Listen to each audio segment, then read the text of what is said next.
Renungan Hari Minggu Biasa Kedua Tahun A, 15 Januari 2023. Kristus Anak Domba Allah, Penyelamat Dunia. Bacaan pertama diambil dari Kitab Nabi Yesaya bab 49 ayat 3, ayat 5 sampai 6.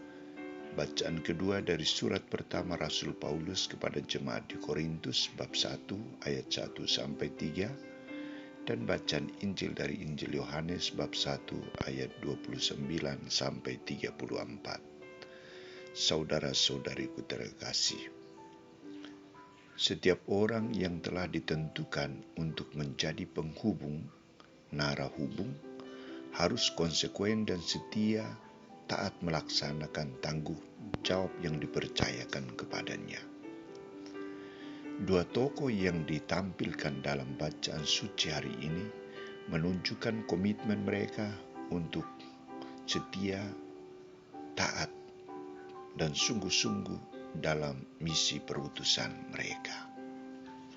Saudara-saudariku terkasih, Nabi Yesaya tampil dan menggambarkan suatu kesaksian bahwa ia dipilih Allah sejak dalam kandungan ibunya untuk menjadi hamba Allah. Tugas hamba Allah adalah menyatakan keagungan Allah, mengembalikan Yakub kepada Allah, dan mengumpulkan Israel kepada Allah. Tugas yang lebih mulia dari itu adalah bagaimana peran Allah untuk menjadikan hamba Allah sebagai terang yang membawa keselamatan sampai ke ujung bumi.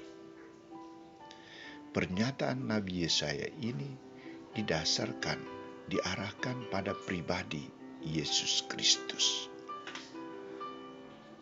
Saudara-saudariku terkasih, tokoh kedua adalah Yohanes Pembaptis. Yohanes Pembaptis menjadi perintis jalan bagi Yesus.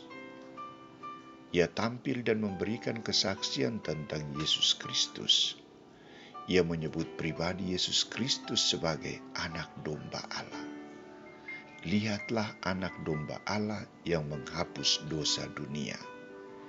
Dialah yang kumaksudkan ketika kukatakan, kemudian daripadaku akan datang seorang yang telah mendahului aku, sebab dia telah ada sebelum aku.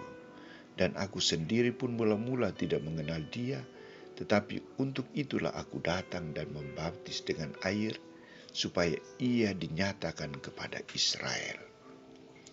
Saudara-saudariku, dari pernyataan Yohanes Pembaptis ini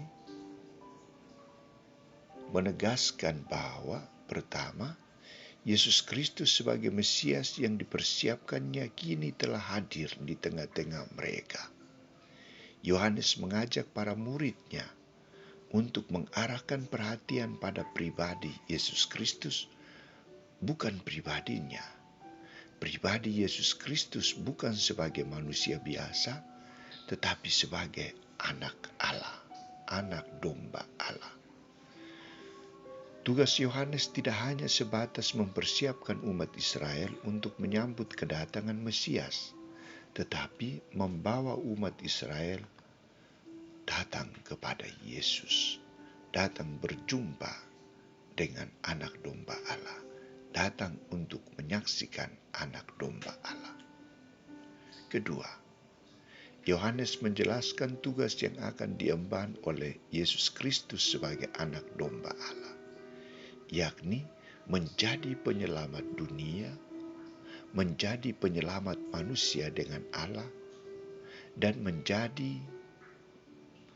memiliki kuasa untuk menghapus dosa manusia dan atau membebaskan manusia dari dosa. Untuk mewujudkan misi ini dituntut sikap pengorbanan yang sungguh dari anak domba Allah. Ia harus mengorbankan dirinya demi kehidupan manusia. Misteri salib harus menjadi bagian dari hidupnya. Saudara-saudariku terkasih, kita juga mendapat tugas yang sama seperti Nabi Yesaya dan Yohanes Pembaptis untuk menjadi hamba-hamba Tuhan di zaman ini dalam mewartakan kebenaran Allah dan kesaksian yang benar tentang siapakah Yesus Kristus.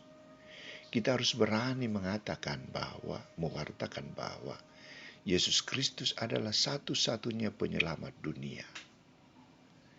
Kita juga harus memberikan kesaksian kepada orang lain tentang kasih Yesus Kristus yang nyata dan menyentuh hati manusia melalui sikap dan perbuatan kita, yang menghidupkan, menyenangkan, dan mendamaikan, serta menghantar orang lain untuk berjumpa dengan Yesus. Semoga kita mampu untuk melaksanakan tugas mulia ini.